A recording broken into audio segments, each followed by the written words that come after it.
Salut à tous. Bon, dans cette vidéo, on en sait un petit peu plus sur le thème de la migration pour nos papiers. Vous allez voir ça dans la vidéo, on vous explique un peu tout. Ensuite, on continue les travaux d'entretien sur le camion. Les enfants aussi. Surtout les enfants. Et ensuite, on décide de partir faire un petit tour à Capiccia del Monte en prenant les pistes avec Mancatacat. On se fait un bon week-end, quoi. Ouais, d'ailleurs, on y est encore.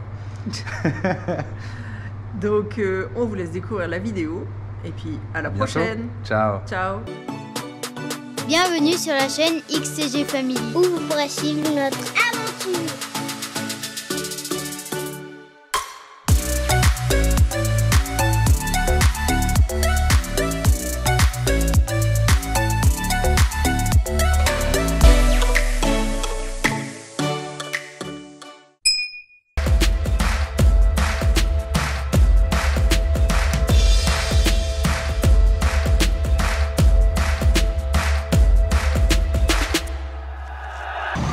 Nouvelle vidéo, il est 8 h, on part à la migration de Cordova, voir si on peut payer l'habilité de Salida là, et si on peut payer la prorogation. Alors on va rien payer tout de suite, on va juste se renseigner parce que on est encore là, il faut qu'on repeigne le camion. En même temps on va chez Rivalosa, c'est une entreprise qui vulcanise les pneus, donc j'emmène ces deux là, parce que celui-là il est coupé là, les autres c'est des réparations, j'en ai encore un ici. Ça c'est un de Mancatacat pareil qu'il faut vulcaniser.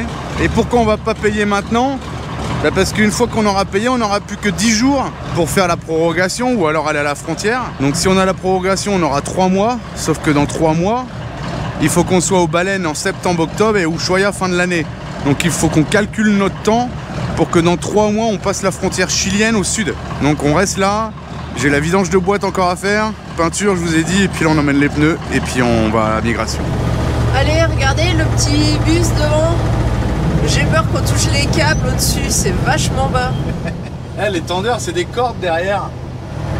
Donc là, on essaie de se diriger vers la migration pour voir si on peut payer l'amende pour nous, là, les 12 500 par personne. Enfin, on va pas les payer maintenant parce que on n'a pas encore le passeport d'Alex. Quoique, on a entendu, là, il vient d'arriver à Buenos Aires. Mais si on peut payer l'amende ici, on va faire venir le passeport ici, comme ça on fait ça ici. Et voir si on peut aussi prolonger le visa pour nous ici sans devoir aller à une frontière. Apparemment ça coûterait 4000 pesos par personne et ça coûterait moins cher que de payer le gasoil pour aller jusqu'à une frontière. Et on évite des tests antigéniques. Ouais, donc on va voir, on sait pas. Bon comme d'habitude, hein, on est garé rue Cassero, donc la rue de la migration. On trouve toujours de la place. Et on va juste là. Tac. Allez, c'est parti. Allez, regardez où on est. Rue Cassero, c'est la rue de la migration. Et on vient d'en sortir. Et là, le petit bâtiment jaune, c'est la migration. Qu'est-ce qu'ils nous ont dit à la migration? Des choses assez surprenantes. Déjà, on peut payer en espèces l'habilidad de Salida, c'est ce qu'on doit payer parce qu'on a passé plus que le temps autorisé sur le territoire pour pouvoir en sortir. On peut le payer ici, donc depuis le début on vous dit c'est 12 500, c'est ce qu'on paye à Buenos Aires. Et là la dame elle nous dit c'est 7 500.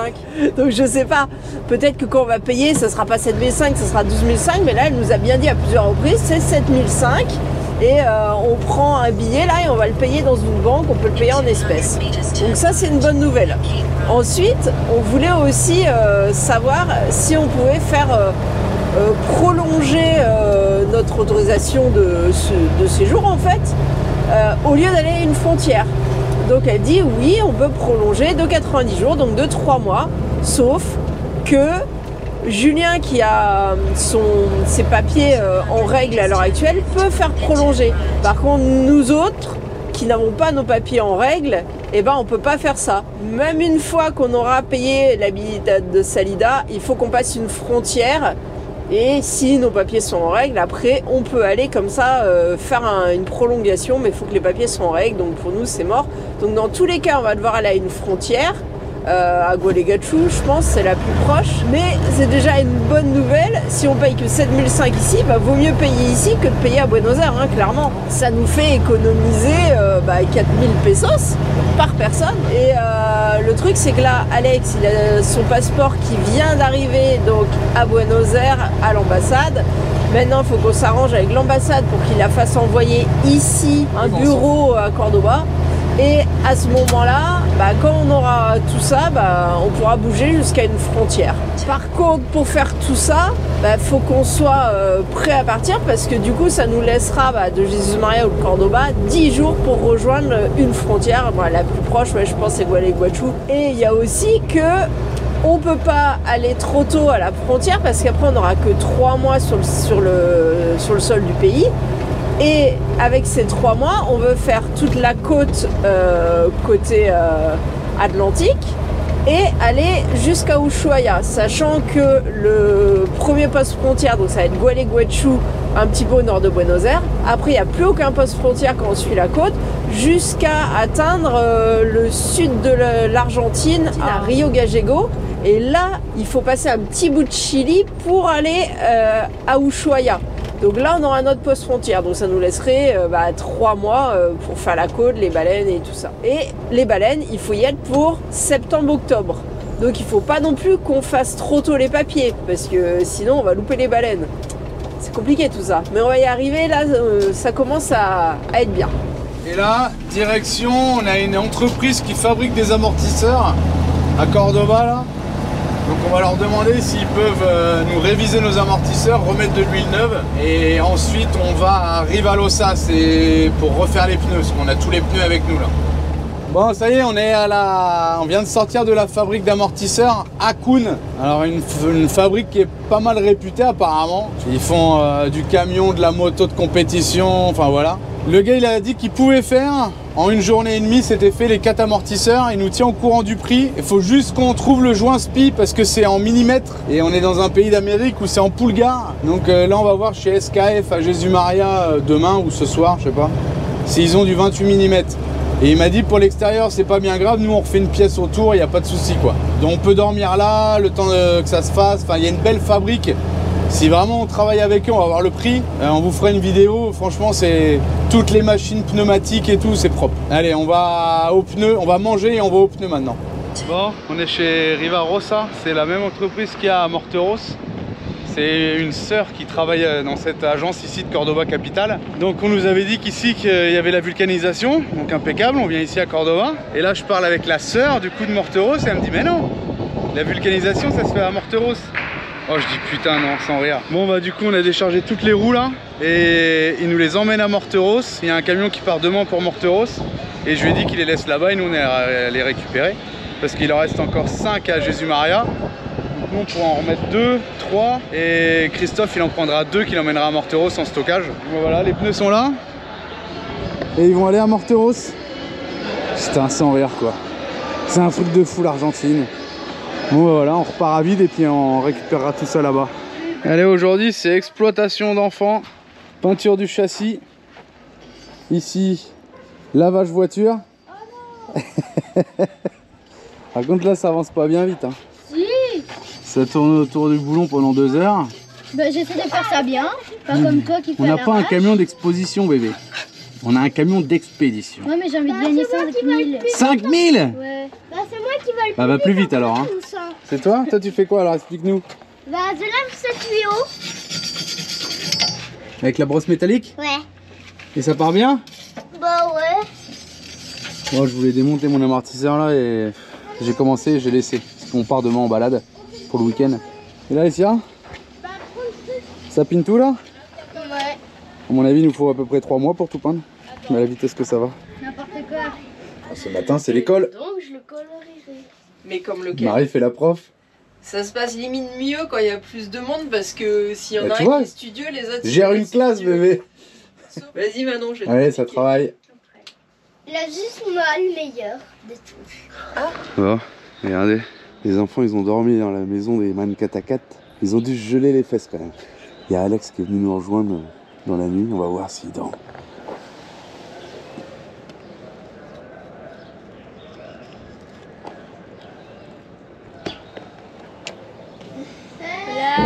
était réveillés avant vous. C'est vrai? Depuis 6h30.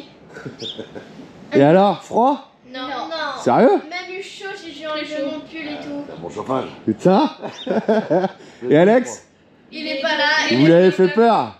Non. Bon, bonne nuit alors du coup. Ouais. C'était sympa? Ouais. Bon bah impeccable. Bon, comme j'en ai marre de mettre des rustines aux chambres à air, j'ai fait mettre du produit dedans, comme les tracteurs. Et j'en ai acheté un demi-litre là. Alors ils disent tubeless hein, mais pour les chambres à air aussi. Mais c'est pas la bonne bouteille, il m'avait transvasé là-dedans là. Donc là, impeccable. J'ai fait l'expérience, il y avait une épine. J'ai enlevé l'épine, paf, ça a bouché immédiatement. Donc bah là on est tranquille. Allez, je remonte tout ça sur les vélos. Allez, on était censé partir là pour aller se faire un petit week-end. Et on est passé 100 000 fois là, il n'y a jamais rien eu, sauf que cette fois, on a accroché le câble. Du coup, on a profité du camion de Christophe et Julie pour réparer le câble ici. C'est, je crois, le câble du téléphone, c'est ça? Bon, voilà. On va pas partir tout de suite. On a réparé là, mais Julien a voulu débloquer le câble là dans les branches et il a été l'arracher sur la maison. Et il y avait déjà une réparation, du coup ça s'est arraché au niveau de la réparation. Donc on a refait la réparation et ça marche. Et fonctionnaire. Mejor que antes, ça. Ouais, maintenant il reste plus qu'à la raccrocher au mur quelque part. Hein. On va réussir à partir un jour. Bon voilà, on a réussi à le retendre avec la petite réparation là. Et ici aussi, la petite réparation juste là. Et on l'a raccroché du coup parce qu'il avait dû être décroché ou je sais pas. Et il était plus assez haut. Là on voit le camion de Christophe, il passe largement en dessous. Et nous on est un poil plus haut mais on passera aussi sans problème normalement. Allez, on va y aller cette fois, c'est la bonne.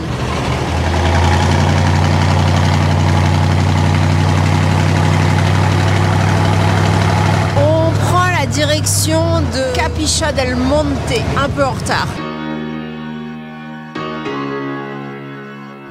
Bon, on a décidé de se faire un petit face-à-face pour voir qui c'est qui va le plus vite, marche arrière ou marche avant.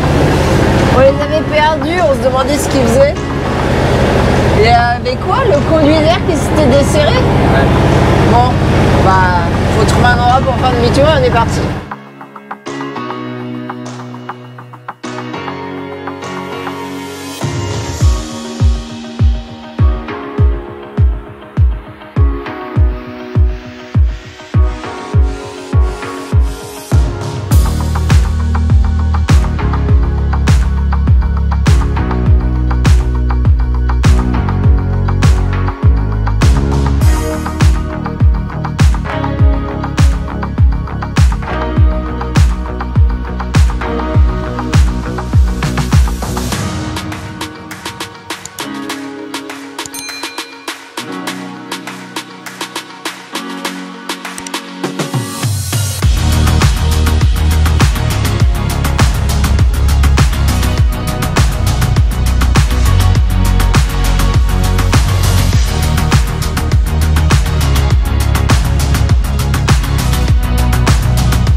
d'Ongamira, c'est des gros blocs de pierre rouge.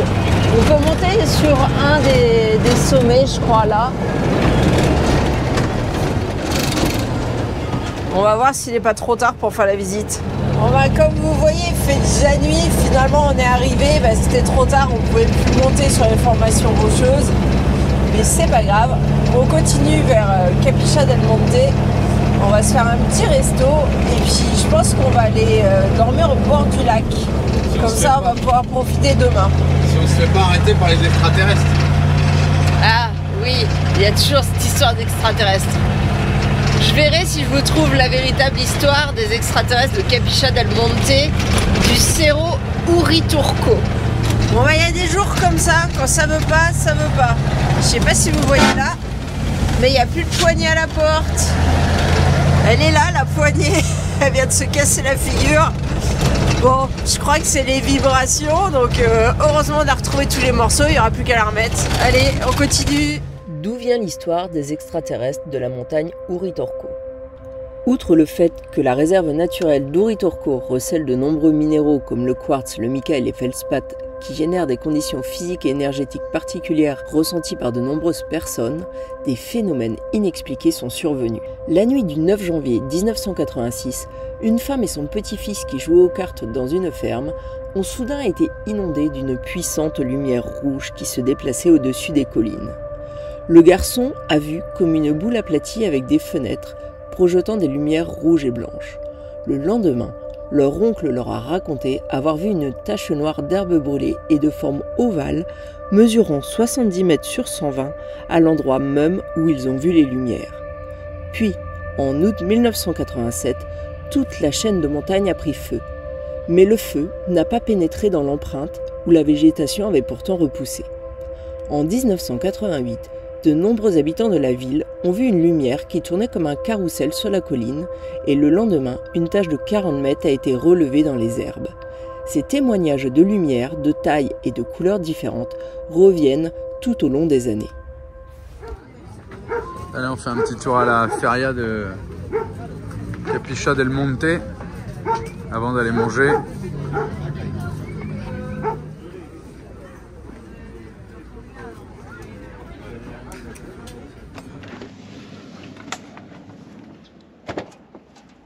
Petit réveil tranquille au lac de Capiccia del Monte. Du coup, nous, on a les filles qui dorment avec nous.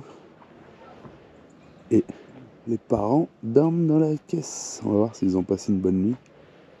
C'est assez calme.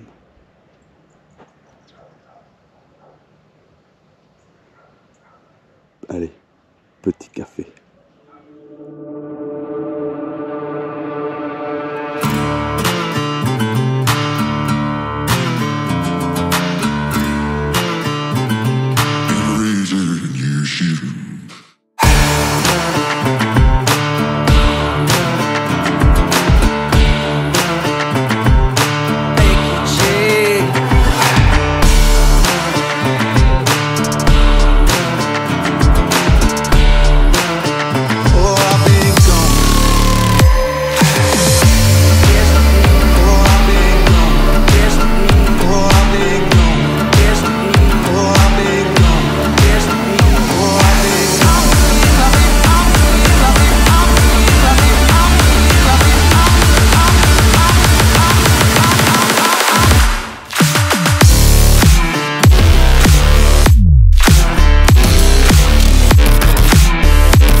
shade.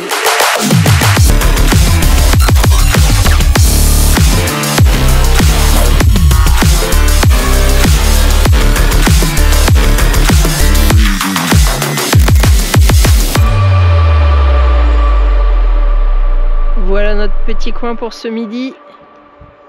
On s'est arrêté dans un autre endroit du lac, un peu plus loin. Peut-être on ira marcher jusqu'au barrage qui est par là-bas après. Bon, c'est sympa, sauf qu'il est 1h de l'après-midi et on a tous les légumes à couper pour le repas de midi. Alors, on vous laisse, on va préparer ça. Alors, le repas de midi en préparation. Saucisses, légumes à la plancha. Ça annonce quoi? Ça va la vue? Allez, on essaye d'aller jusqu'au barrage. Alors on était bien au calme, mais comme c'est samedi, bah commence à y avoir du monde maintenant.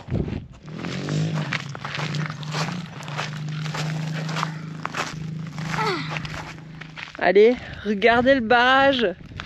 Bon, bah elle est loin l'eau. J'imagine que si l'eau monte, elle vient jusqu'au barrage.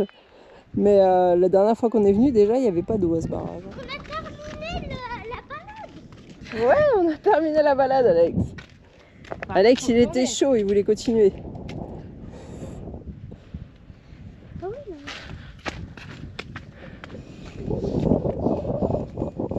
Tu sautes, Alex? Non, mais je savais pas qu'il avait... Ah non, là, pas d'eau. Bah non, c'est un barrage qui barre rien. On dirait un peu avec... Bon, on est pas mal. Là, ça bricole. Moi, j'ai remis ma caméra là, parce que ça déconne. Petit feu face au lac. On a un peu chaud. Pourquoi vous rigolez? Allez, petite soirée tranquille au lac. Toujours en hiver, hein. Manon nous a préparé quoi? Un guacamole? Ouais. Hello. Et là, qu'est-ce qu'on prépare? Un petit disco? Si. Poulet, riz, tomates.